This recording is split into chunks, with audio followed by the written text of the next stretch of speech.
Thanks for checking out Music Talk from the North State. Obviously, you see a different background right now. We're coming to you from the El Rey Theater, which is here in Chico, California. And my guest over here, Jake Sprecher, is a concert promoter as well as a musician and done quite a number of gigs here and is involved with this town. I'm glad to have Jake with me and have you join us here at the El Rey Theater. Thanks for doing this. Thanks for having me, Paul. My pleasure. You know, I got to say, what most people probably are feeling right now is they too just came out of a pandemic and they're thinking, okay, we get to play, we get to get out and that kind of stuff. And you've been doing this for a long time. And I think you've probably got a better idea than a lot of us about what it was like before, during, and after having to go through that. Yeah. To kind of reveal what it's like now. So I want to go through like your advice and where you're booking and where you're playing and those kinds of things, but see if what we can do to reveal something for our folks over here. Sure. Tell me about what it's like now that we're finally out of our house. Right at this very moment? Yeah. Well, I would say it's as back to normal as it could possibly be when you consider that some things aren't going to change. Like, it's not as if people are going to stop getting COVID. So right. It's back. You know, Yeah, shows are right. as busy as they were beforehand, and they Right. have been for a minute. The only real downside these days is if somebody gets COVID in the middle of tour, then they tend to cancel their tour and you might lose a show or two, but it's back. So you're doing concert promotion besides you're playing with your own groups? kinds Yeah, of things too. yeah, correct. So from a concert promotion standpoint, when you're having to plan that some band or their agent or anything like that is saying we're going to come through and we're going to book something with you, Yep. then you're having that still come up like, well, sorry, we're not actually Yeah. gonna Oh, make yeah. it. No, I mean, still happens. It happens all the time. I mean, it happened 2 weeks ago at a show at Naked Lounge. The touring band loaded in. One of them felt a little under the weather. They went and got a rapid test. Wow. They had COVID. They loaded out. The whole band was gone. Gone. And that night, what do you do at that point? Then the two locals played instead. Okay, yeah. So, right. I mean, it happened while I was on tour in March. You know, like, local has to drop off, another local jumps on. I got COVID right after the tour ended. You I felt lucked it out too? and got the whole thing in before I had to sit at home for, a week. Yeah. So it's just part of the drill at this point. Yeah, And right. it will be. So Yeah, it will, and it will be. Yeah. So you said Naked Lounge. Yep. I know that you book at Naked Lounge here, which is it's kind of a coffee place, but it's got a stage and it's well known in Chico. A lot of people, since I've moved here, a lot of people know It's been around about forever. It's been around for like So- 25 years. 25 years. Something like that. Okay, so it's part of various our- owners. Yeah. Okay, and so you book there. How long have you been booking there? Since 2018, that's Okay. when Anna Ryan was running it, and then Anna sold it at the beginning of the pandemic, and then the new owners, who are all local music people and events people as well, are old friends, and now I'm splitting the booking with Brandon Squires, who's also a longtime local musician. So it's in good hands. And then you also book at Duffy's. Yep. Which is right down the street from the place I play quite a bit, down low and Lost on Main. Yep. We've got kind of a cool community thing here in Chico where it's not New York, but it's not LA where everything's spread out, or even Sacramento where everything's really spread out. You have to kind of pick up and get in your car to go to different places. No, You yeah. can drop into different clubs and things and feel a lot of things in one night. Very in much our so. area. Yep. So Duffy's is well known in our area as well. You do that. How long have you been for doing a Duffy's? decade. You've been booking Duffy's a decade? Yeah, more than a decade, since basically 2011, and Okay. that's my bread and butter, you might say, and has been for a long time. Right. And the reason we're sitting here right now, you've also booked in this place. This is a big historic venue that was a movie place, and they actually did some broadcasts in the radio era and things. 1906, I think, was started There over you here. go. All right. But I got to see that in April 2022, you were booking here for Pat Hull, and Yeah. lo and behold, some of our heroes, Yeah. some of our local heroes and that Right. kind of thing to fill Right. in this spot. Yeah. And sometimes this is an EDM hall, and sometimes this is different things. But you also play for a group called the Yule Logs. Yep, If you haven't yep. checked out the Yule Logs, I know Jake's been doing it a long time. You can check out Jake Sprecher and the Yule Logs, but he's probably going, yeah, that's the one I've done forever. Yeah, You know, yeah, kind of yeah. thing. But this is their home. This is the kind of place where they pack it. Yeah, it eventually became our big show. Well, we haven't done it in a few years now, but we've had some good shows here. Like I was telling you before, I do play in other bands that have nothing to do with Christmas. Yeah. All the rest of the year. You So said he was a punk group if besides that, Christmas. Yeah, if that's a detractor to anybody watching, I don't it just play shouldn't Christmas be. music. If No, I know. anybody's mad I at know. the holiday music, then Yeah, they yeah. haven't figured out how music connects with people. But you also said you have like a punk rock group. Yeah. Right? So I play in a band called the Wind-Ups these days, and that's who I did the recent national tour with, and that sounds like the Ramones and stuff like that. Yeah, gotcha. So it's just one of those things I like to kind of like I like to preface it a bit. Yeah, I'm not a one-trick pony. Sort of, yeah. Well, sort you're of. obviously booking a few other places too, besides the Sure. fact that you're a drummer and a musician. Yeah. You were also telling me that you come from Chico here, and you went to Chico State. Yeah, I grew up in the Bay, but I went to Chico State and I graduated in '05. So you know our community, even though you didn't grow up here. Yeah. You know this community. Very much so. And that Yep. has to be part of it, the fact that you've been playing for quite a long time in this area. You were a student here, you got to see it, and you got to hustle and play all as much as you could, Yeah. and then get to know people and know a scene and those kinds of things. Yep. To the point that it may not be Jake's favorite word, but frankly, also, I think a lot of people watching this right now, I'm going to go ahead and add this word to you. You know how to be a gatekeeper to getting a gig. You know? Yeah, Like, I what mean, does it I take don't, to I get don't in view that it that gig? way, but yeah, for sure. I mean, you know, you do it long enough and you're booking for 10 plus years and performing, then You start to there's, learn what there's, it yeah, takes. exactly. What does that club need? What does that audience need? Exactly, yeah. And sometimes musicians that might be watching this right now, the aspiring professional that I'm talking to in a lot of ways, might know this or not know this, what it takes.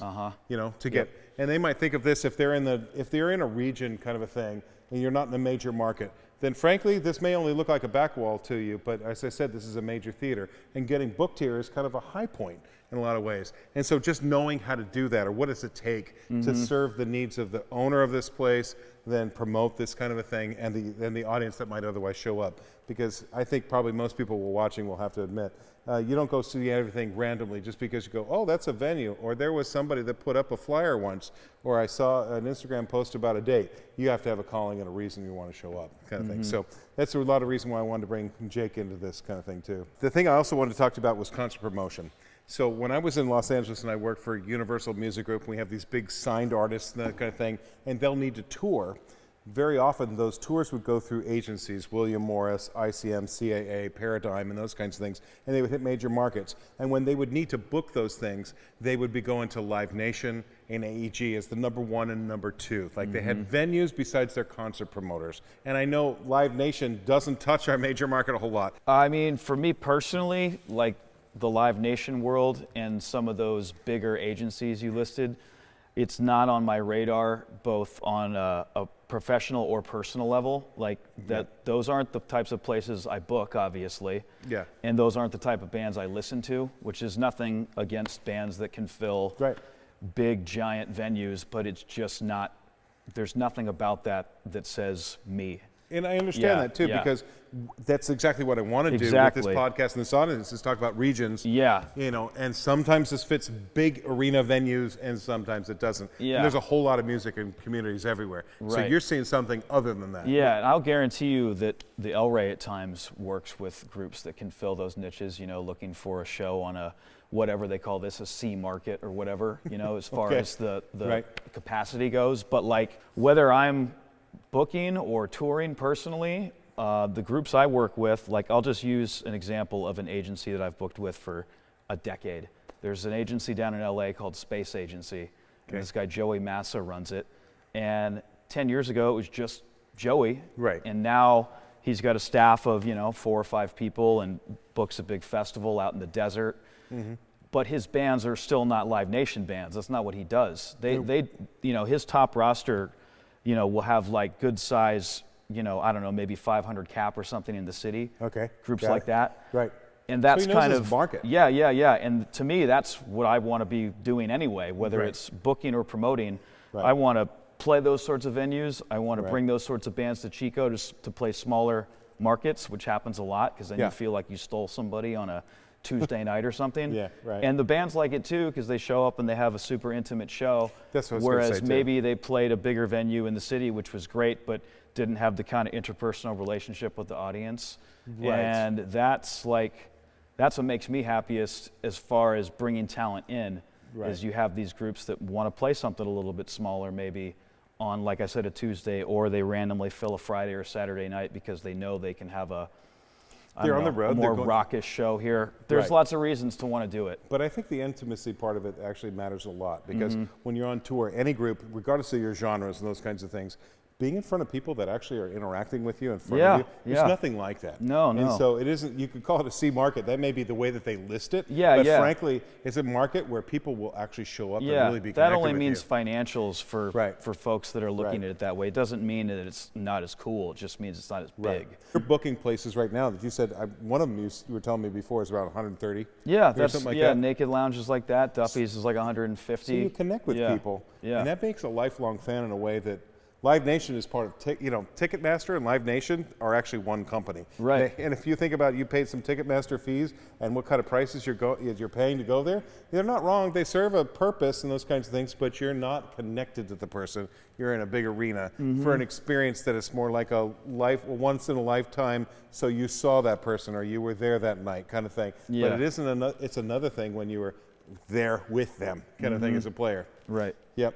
So you booked also, you said you were booking tours for yourself. Which group? Yeah, so like the Wind-Ups, for example, just got done with a national, and we actually chose to start in the Midwest because we could do the West Coast any old time, and because we live on the West Coast. But we had some open availability with my bandmates, and I drove all the way out to the Midwest, and they flew out, and we did the loop around the East Coast and came back across the Heartland.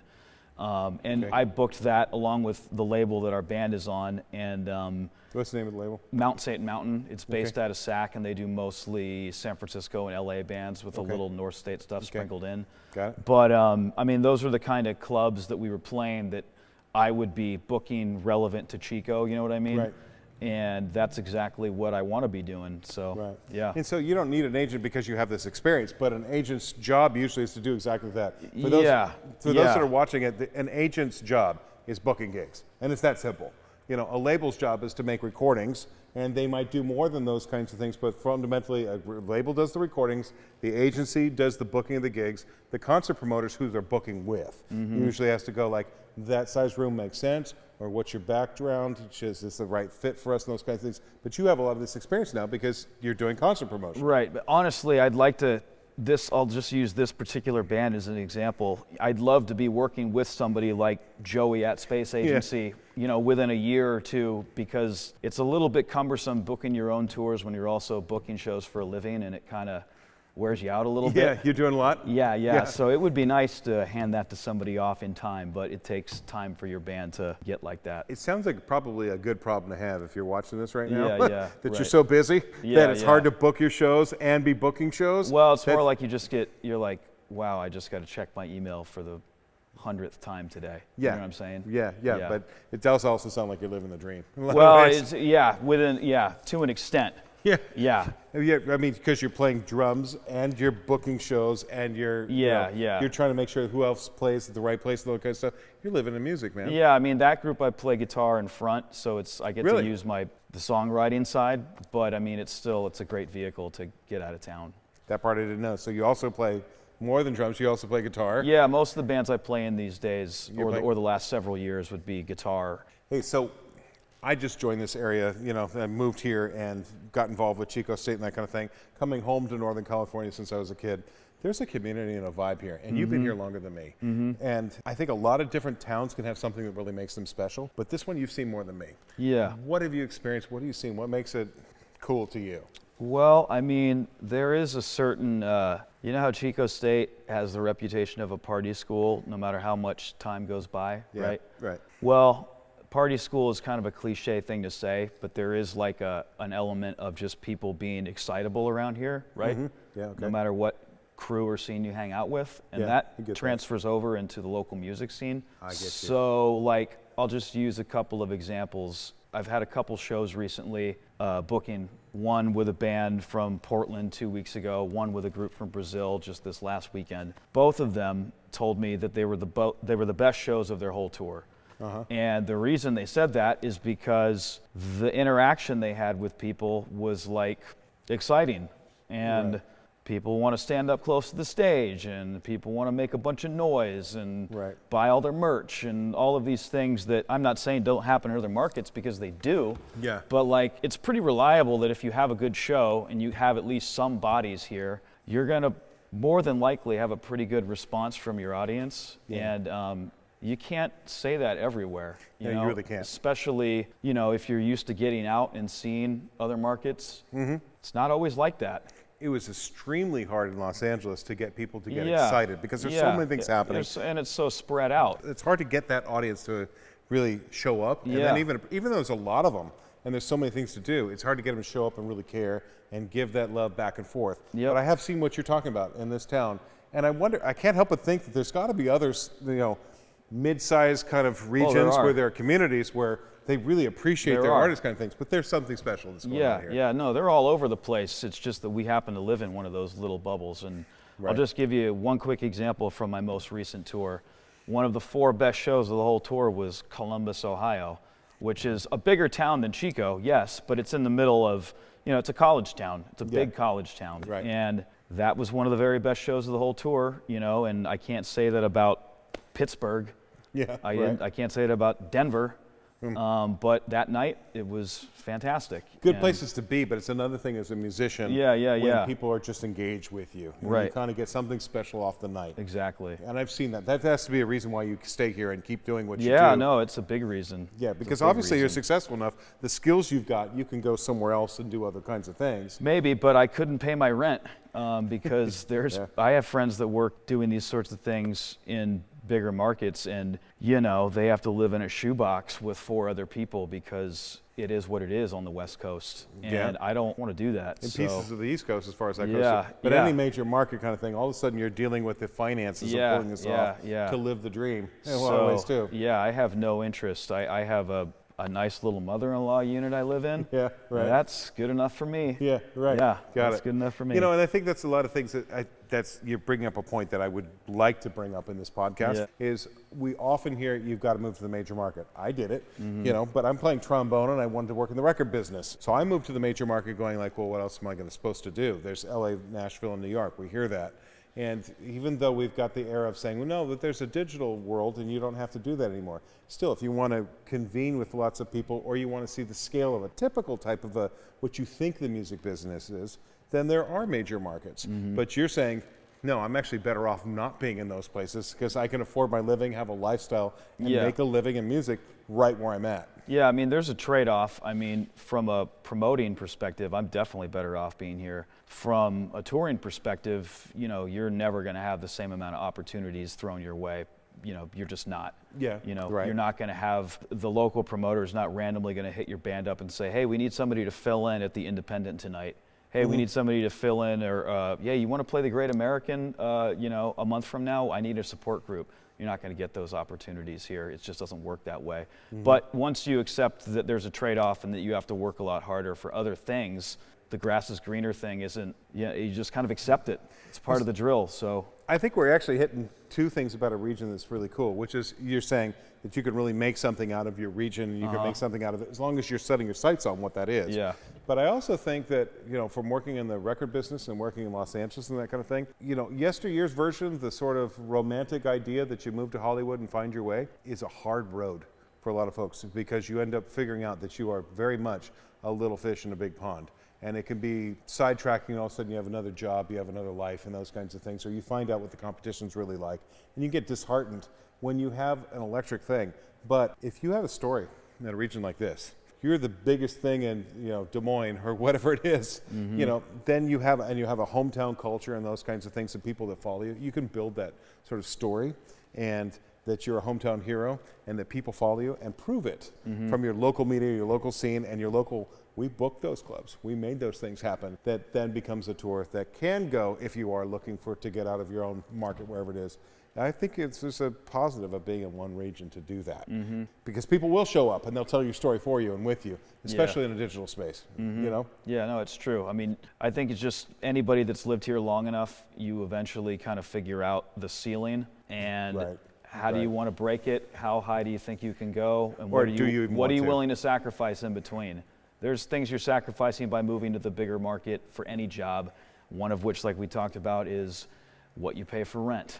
Where do you want to live? How much space do you want to have? Do you want to be able to park your car on the street every day and not get a ticket? I don't know. There's a million different things. So there's a trade-off no matter how you look at it, and you just got to get comfortable with it as time goes by. So in all cases, though, we can say that there's a lifestyle choice to make, but you can still make it in music and all of it. Exactly. I'm I didn't plan on it being this way, but it worked out that this is my job. And I wasn't a music industry student. I was a philosophy and humanities major. Right. So, yeah. I mean, I'm certain that there's things that you learn in your department that have plenty of real world connection, but that wasn't how I did it. There's always a way. You know, yeah, we can add value in classes, but there's no substitute for learning by doing. Yeah, exactly. There isn't. Yeah. You know?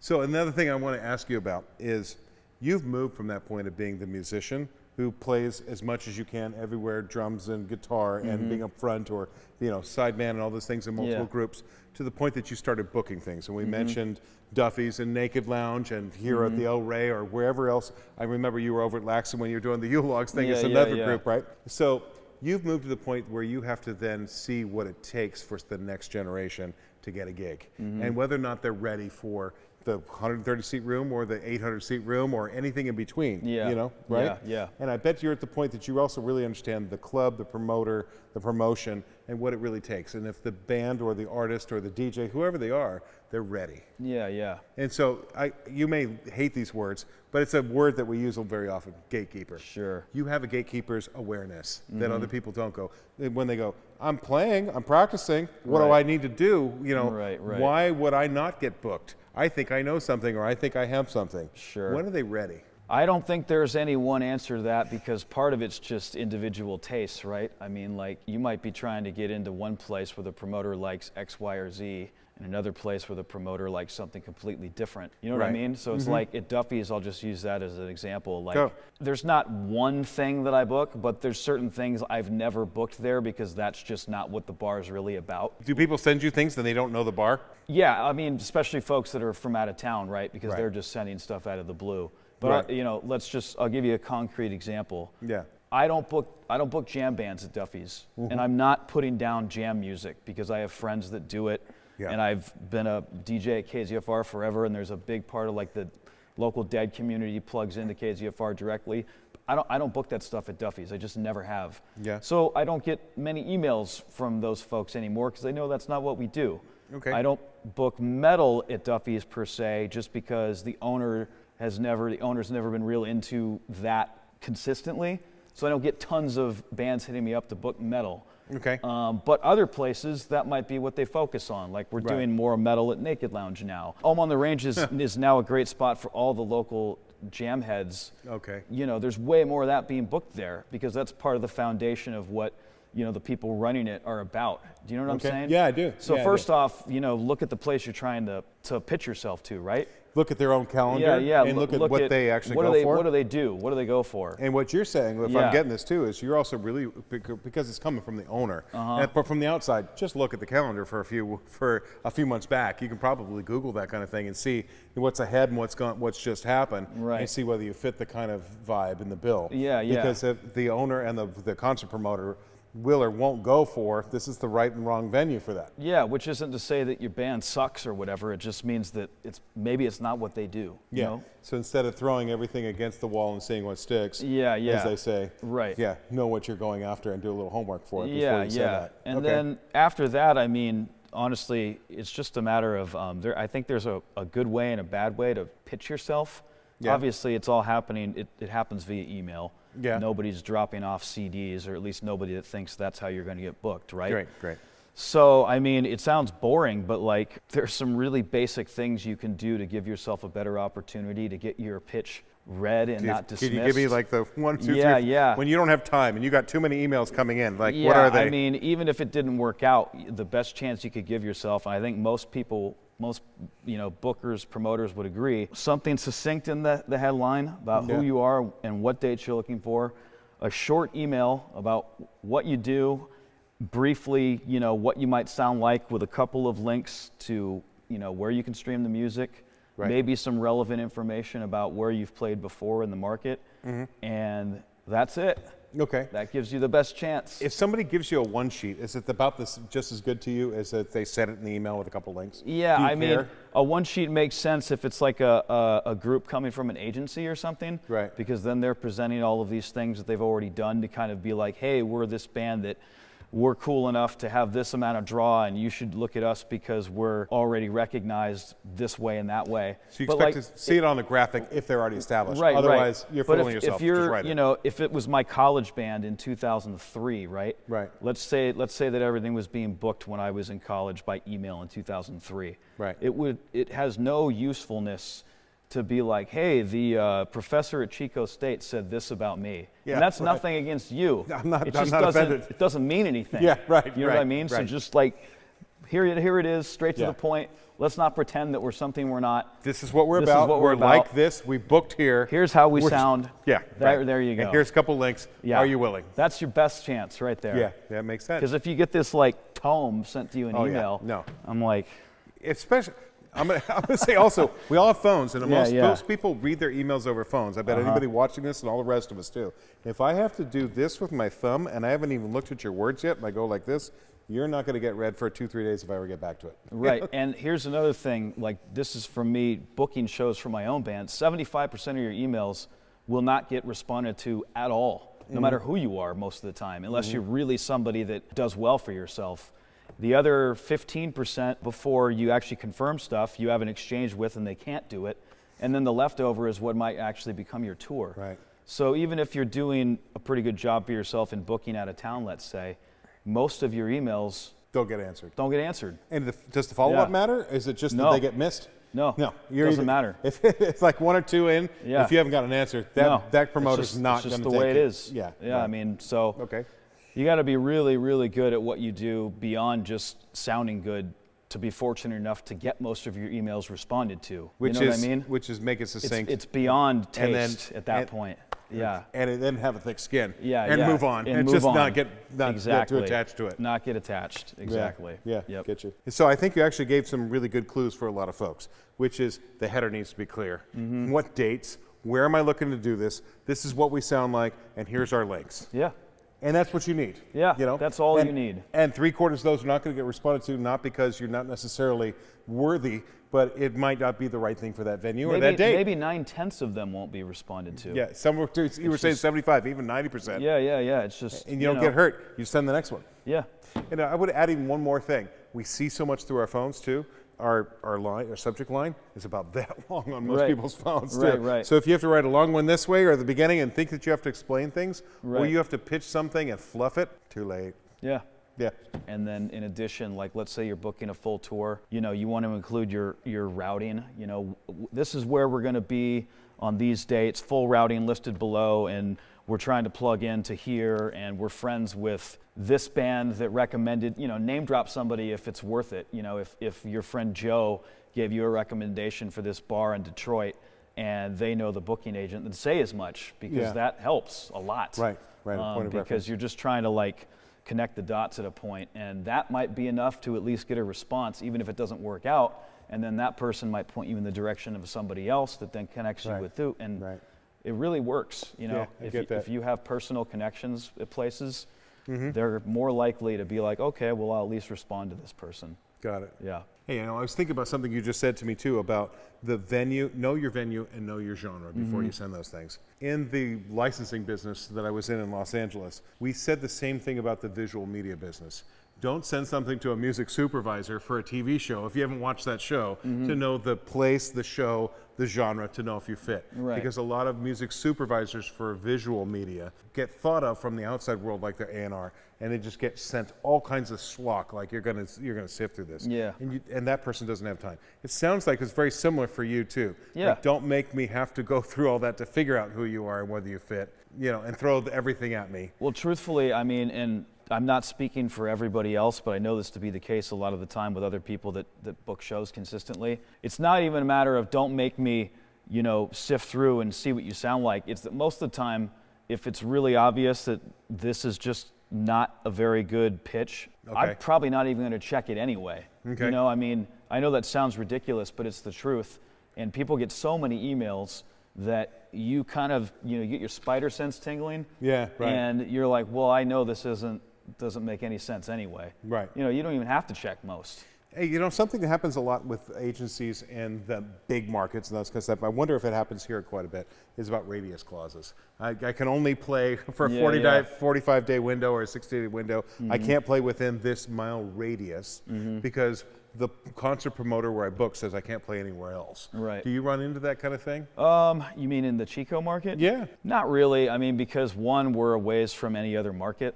Like Yeah. we're 70 plus miles from SAC. Yeah. And Reading has no influence on, nobody's going to, my world's not playing in Reading anyway. Right. So it's like, if you're a local band, do you have a show next week? Yeah. That's right. about it. Right, sure. Yeah. So do you solicit groups or you just pretty much they're just coming at you more than you can take? No, sometimes I go after people, like when I was doing Valley Fever, which was the name of the festival I was doing downtown before COVID, I'd specifically be going after groups from out of town and their agents and saying, hey, send me who you might have available in this date range. Right. But I go after locals all the time. I mean, because you got to have your local support to make most of these shows work. And Right. Those are all the people I'm closest with anyway. So I'm constantly hitting up locals to fill spots. And they have the followings off of other locals because that makes a lot of sense. Yeah. Got it. So tell me about Valley Fever, what that's like. Because now once you bring up festivals, that's another thing than the venue. It may be related, but you're talking about Duffy's and Naked Lounge's venues that you're booking. But when you put on a festival and a community kind of thing, now you got to do multiple bands with a community feel, and you probably got to get in between a city and some other kinds of brands and things.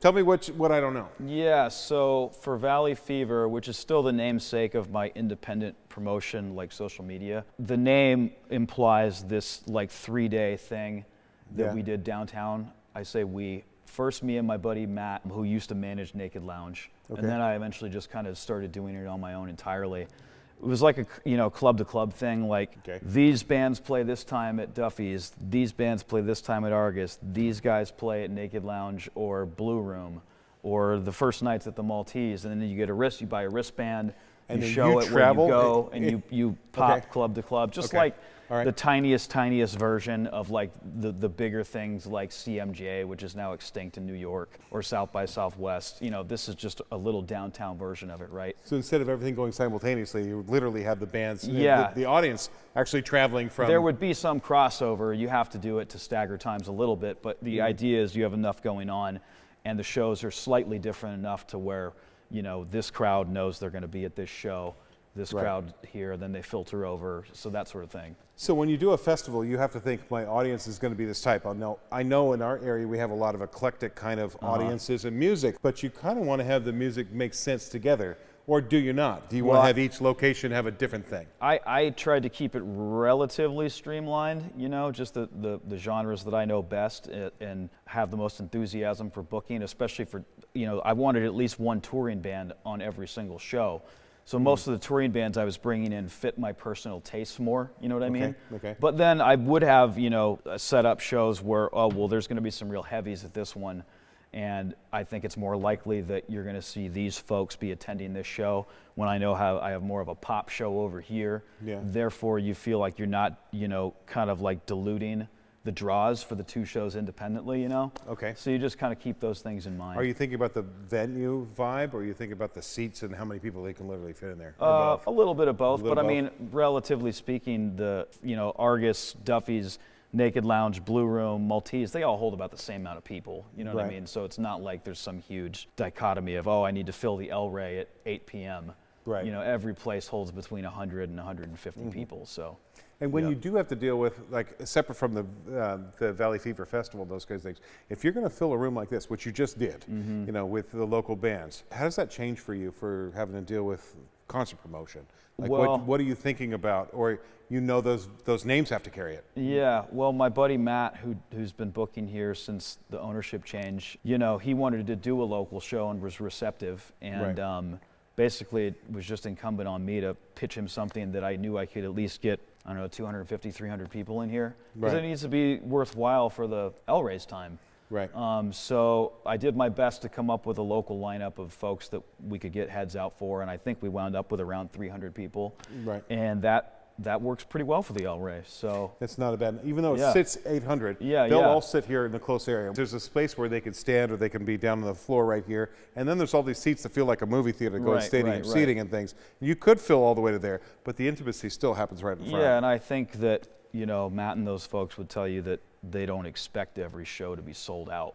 Right. You know, there's probably, I know their profit margin is, they know how many people they need to staff that night, and et cetera, et cetera. I'm sure it's more expensive to book shows here in the summer when you need to run the air conditioning and it's 100 degrees outside. This is a huge room. So It's these got a are big ceiling. those are things to think about too. Yeah, right. Yeah. I bet you a lot of people watching this or they're starting off as musicians don't even realize that. Yeah. They don't think about that from the owner's point Yeah, of view. yeah. What does it cost to run this place? Right. Therefore, I need to bring this many people in. Have I got the right place with the right vibe when I'm asking Yeah. for something? Exactly. And if you reverse engineer it sometimes, you start to figure out, am I making the right pitch or have I figured out what the other side needs? And once you start figuring out what the other side needs, I think it gets easier in a lot Right. of ways. Yep. Because you go audience-centered instead of artistic and selfish-centered. Yeah, And then you yeah. start figuring a whole lot out about what the other side Totally. needs. Yeah. Yep. And so I got to ask you another thing. When you book people for Duffy's, Naked Lounge, and you're doing your kinds of festivals and those kind of things, Mm-hmm. do you expect a contract? Not for locals, but for anybody with an agent, yes. Yeah. Then And, it's and do you run standard. into that when you're trying to book your own groups to go out and play for the bands you play with? Only if that band has an agent. Like a band I used to be in had a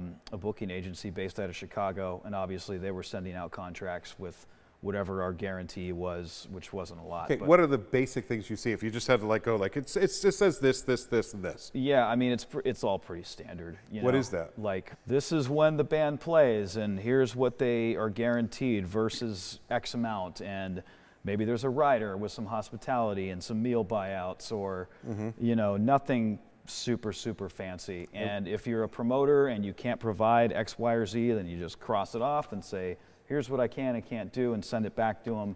And most of the time, it doesn't matter. You know, I mean, if you're a bigger group, well, then they might be more of a stickler for that sort of thing. But if you're just playing like smaller market shows, people are usually pretty cool. That sounds like the kinds of things that's really good for the artist to be in those situations. From Mm-hmm. the venue's point of view, there's got to be also, and you'll show up, and you will sound check if we need you to. Right. And if you don't, that you guaranteed us something. I would imagine that's also running into that. Yeah, I mean, if you're booking the shows and you can't, like I said, if you know that sound check's not an option for that place, then you just tell them ahead of time. Right. You know, What kind of thing goes into the contract of if you don't show up, you're guaranteeing us something? as in if the band didn't come to play at all. Right, yeah. Oh, we got well, a contract and you didn't show yeah, up. What's in that contract dealt with that?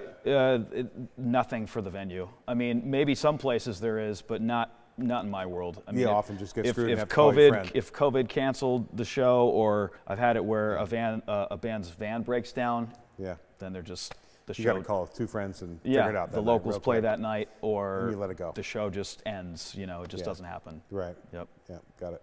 Okay, so I got one more question for you, which is about my audience right now. A lot of people would probably like to be the ones who are in charge of actually putting on shows Yeah. and booking shows and being the concert promoter. And so if they wanted to get into that, I know you can intern and you could learn from being on the scene and that kind of thing, but that's not how you started it. You know, you went through your direction. What does it take, or what would you have as advice for that audience right now if they say, I want to go into that. I want to be the one in charge of booking for my local venues or making that my living. Yeah, well, I think step one would be event planning of any kind to get started with. And I'm telling you, that could be as DIY as you want it to be, which, like, I'm going to start throwing house shows, and Yeah. I line up the bands, and they know when to be here, and I take care of the donations of the cover. I mean, seriously, it's that. I mean, the first shows I ever booked were things that I just kind of threw together. You know what I mean? Right. And you learn by doing. You So learn by it's- doing, and yeah. then at some point, you know, you've got a friend that has, a job at a small cafe that's willing to let the place after hours, have a PA system, and you throw shows in that room. It's starting small, where they Yeah. are okay with their space being Yeah, used. like event planning of any kind. Maybe it's Right. not even a show. Maybe it's like some sort of like pop-up art fair that you and your friends want to put on. You know what I Right, mean? Just right. like come up with things to do that you can organize yourself, and then as time goes by and you actually like doing it, you're going to get better at it. You're going to make Right. more connections because you've been working with people Right. that are coming in and out of your orbit and giving you opportunities to do things at other places. True. So, I mean, just having the drive to organize things by yourself or with other people, getting along with people. I think you gave some really good advice. You're talking about it from an event planning perspective. Even if you literally are starting to get to know the caterer and a couple of venues and those kinds of things and seeing what they need, what the venue needs, you can probably pick it up from a lot of different directions. Yeah, like it doesn't have to just be shows. It can be any number of things that lead to other paths. Because you're watching how many people, what number, Yep. who's involved, what does it take to run the clock on it, the money of it, once you start to learn what everybody else needs. Yep, exactly. Makes sense to me. Hey, thank you for doing this. This means a lot to me because you're a fellow musician. You've been in this town. You've been feeling it, doing it. You experience it. You live it. And also coming to one of our relative homes away from home here at the El Rey. Thanks for having and me. joining me for doing this. And we'll see you next time.